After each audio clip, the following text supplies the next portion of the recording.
നേർവീതി പ്രഭാഷണ പരമ്പരയിലേക്ക് ഏവർക്കും സ്വാഗതം.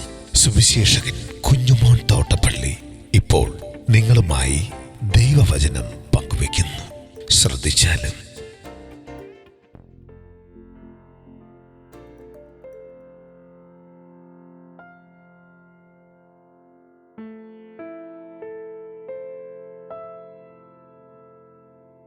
യേശു സ്ത്രീയോട് സംസാരിക്കുന്നു.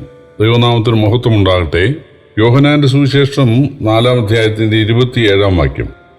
ഇതിനിടയിൽ അവന്റെ ശിഷ്യന്മാർ വന്ന് അവൻ സ്ത്രീയോട് സംസാരിക്കയാൽ ആശ്ചര്യപ്പെട്ടു. എങ്കിലും നീ എന്ത് ചോദിക്കുന്നു, അവളോട് എന്ത് സംസാരിക്കുന്നു എന്ന് ആരും ചോദിച്ചില്ല.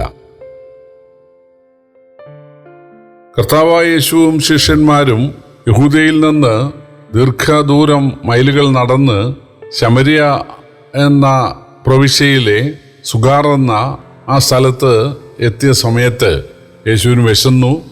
യേശുവിൻ്റെ ശിഷ്യന്മാർ ആ പട്ടണത്തിൽ ഭക്ഷണ സാധനം വാങ്ങാനായിട്ട് പോയിരിക്കുകയാണ്. ആ സമയത്താണ് അവിടെ ഒരു സ്ത്രീ വരുന്നത്. അവളൊരു പാത്രവുമായിട്ടാണ് വന്നത്. യേശു ആയിരിക്കുന്നത്, ഒപ്പം ആ സ്ത്രീ ആയിരിക്കുന്നത് പണ്ട് യാക്കോബ് യോസേഫിന് കൊടുത്ത നിലത്തിലെ ആ കിണറിൻ്റെ വക്കത്താണ്. യോസേഫ് ആ കുഴിയിൽ കിടന്നാണ്, ആ കിണറ്റിൽ കിടന്നാണ് പ്രാർത്ഥിച്ചത് എന്നൊക്കെ ഒരു ഐതിഹ്യമുണ്ട്. അതുകൊണ്ട് അവിടുത്തെ വെള്ളം വാങ്ങി കുടിച്ചാൽ നിത്യജീവൻ ഉണ്ടാകും, പുണ്യം ഉണ്ടാകും, അനുഗ്രഹം ഉണ്ടാകും എന്നുള്ള ഒരു ധാരണ ഉള്ളത് കൊണ്ടാണ് ഈ സ്ത്രീ, സത്യാന്വേഷിയായ ഈ സ്ത്രീ, അറിഞ്ഞ സത്യമനുസരിച്ച് അവിടുത്തെ വെള്ളം കോരി കുടിക്കുവാനും വീട്ടിലുള്ളവർക്ക് കൊടുക്കുവാനും വന്നത്. കർത്താവായ യേശു അവളോട് എനിക്ക് കുടിപ്പാൻ തരുമോ എന്ന് ചോദിച്ചപ്പോൾ, സാധാരണ ശമര്യക്കാരോട് ആരും വെള്ളം വാങ്ങി കുടിക്കാറില്ല. ശമര്യക്കാരുടെ ആ പട്ടണത്തിലേക്ക് ആദ്യന്മാരായ യഹൂദന്മാർ പോകാറില്ല, അതുവഴി യാത്ര പോലും ചെയ്യാറില്ല. അങ്ങനെ ഒരു സംസ്കാരമാണ് അവിടെ ഉള്ളത്. അതുകൊണ്ട് അവൾ ചോദിച്ചു, നീ യഹൂദനായിരിക്കും എന്നോട് കുടിപ്പാൻ ചോദിക്കുന്നത് എന്താണ്? യേശു പറഞ്ഞു, നീ ദൈവത്തിൻ്റെ ദാനവും നിന്നോട് കുടിപ്പാൻ ചോദിക്കുന്നവൻ ആരെന്നും നീ അറിഞ്ഞെങ്കിൽ നീ അവനോട് ചോദിക്കുക, അവൻ ജീവനുള്ള വെള്ളം തരികയും ചെയ്യുമായിരുന്നു. ഈ വെള്ളം കുടിക്കുന്നവനൊക്കെ പിന്നെയും ദാഹിക്കും. ഞാൻ കൊടുക്കുന്ന വെള്ളം അവന് നിത്യജീവനിലേക്ക് പൊങ്ങുവരുന്ന നീറുറവയായി തീരുമെന്ന് പറഞ്ഞു.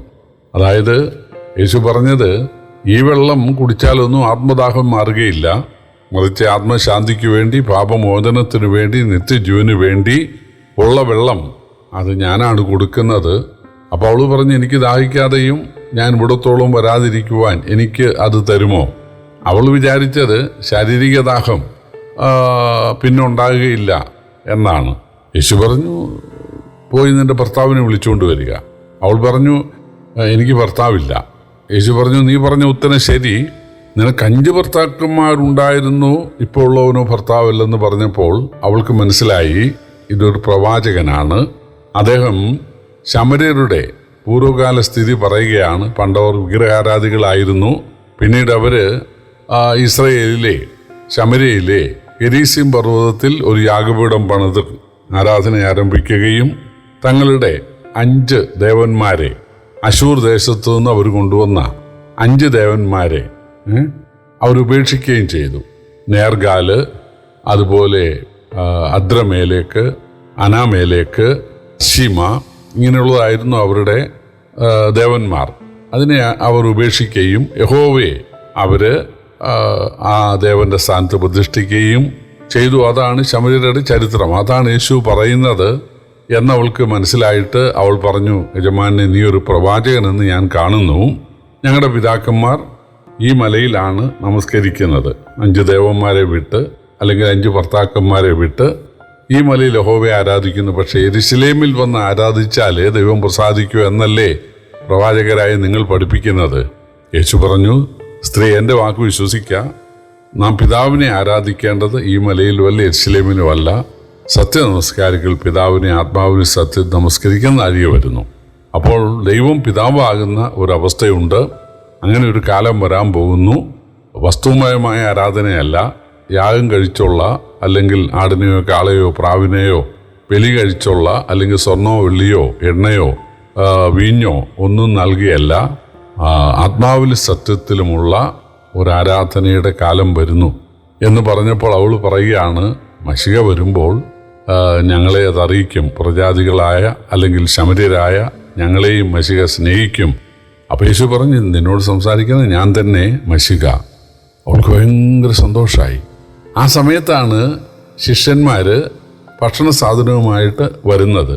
അപ്പോൾ ഈ സ്ത്രീയുമായിട്ട് യേശു സംസാരിക്കുകയായിരുന്നു. അവർക്കതിൽ ആശ്ചര്യമുണ്ടായി. കാരണം യഹൂദന്മാർ പൊതുവെ സ്ത്രീകളോട്, പ്രത്യേകിച്ച് ഒറ്റയ്ക്ക് ഉള്ള ഒരു സ്ത്രീയോട് സംസാരിക്കാറില്ല. അതിലെ ഭക്തന്മാരായ പരീശന്മാർ സ്ത്രീകളെ നോക്കുപോലും അവർ കണ്ണടച്ചൊക്കെ നടക്കത്തുള്ളൂ. പൊതുവെ സ്ത്രീകളെ യഹൂദന്മാർ ഒരു വസ്തുക്കളായിട്ടാണ് കണക്കാക്കുന്നത്. കാരണം 10 കൽപ്പനയിൽ കൂട്ടുകാരൻ്റെ ഭാര്യയെയോ അവൻ്റെ കാളയോ കഴുതയോ സ്നേഹിക്കരുത് എന്ന് പറയുമ്പോൾ അത് ഒരുമിച്ചാണ് പറഞ്ഞിരിക്കുന്നത്. അപ്പം കാളയ്ക്കും കഴുതയ്ക്കുമുള്ള സ്ഥാനമേ ദൈവം കൊടുത്തിട്ടുള്ളൂ എന്ന് ആണ് ഇവർ വ്യാഖ്യാനിച്ചിട്ട് അവർ ഈ സ്ത്രീകളെ ബഹുമാനിക്കാറില്ല. എന്നാൽ യേശു ജനിച്ചത് സ്ത്രീയിൽ നിന്ന്, പുരുഷബന്ധമില്ലാതെ ഒരു സ്ത്രീയിൽ നിന്ന്. തന്നെയല്ല, യേശുവിൻ്റെ ശുശ്രൂഷയോട് അനുബന്ധിച്ച് തന്നെ സഹായിക്കാൻ ഒരുപാട് സ്ത്രീകൾ ഉണ്ടായിരുന്നു എന്ന് നമ്മൾ വായിക്കുന്നുണ്ട്.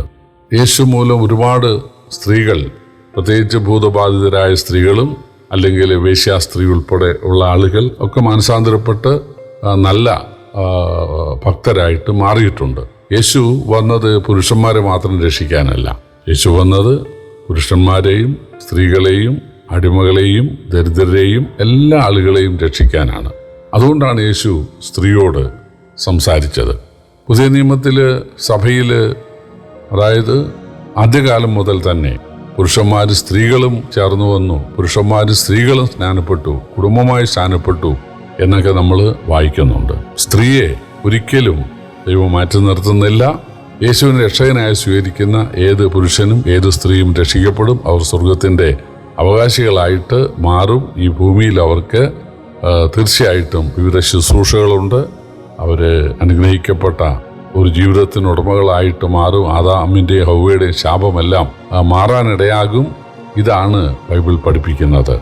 യേശുവിനെ രക്ഷകനായി സ്വീകരിക്കുന്ന ആളുകൾ അല്ലെങ്കിൽ ദൈവദാസന്മാർ സ്ത്രീകളോട് സംസാരിക്കരുതെന്നോ പിന്നെ സ്ത്രീകളോട് വീട്ടിൽ പോകരുതെന്നോ അങ്ങനെയൊന്നുമില്ല. തീർച്ചയായിട്ടും യേശു അവർക്ക് എല്ലാ കൃപയും നൽകും. യോസേപ്പ് ഒരു സ്ത്രീയുള്ള വീട്ടിലാണ്, പണ്ട് പൊത്തിഫോറിൻ്റെ വീട്ടിലാണ് വേല ചെയ്തിരുന്നത്. പക്ഷേ പ്രലോഭനങ്ങളിൽ നിന്നുള്ള വിടുതലിനായിട്ടുള്ള ശക്തി ദൈവം അവന് നൽകി.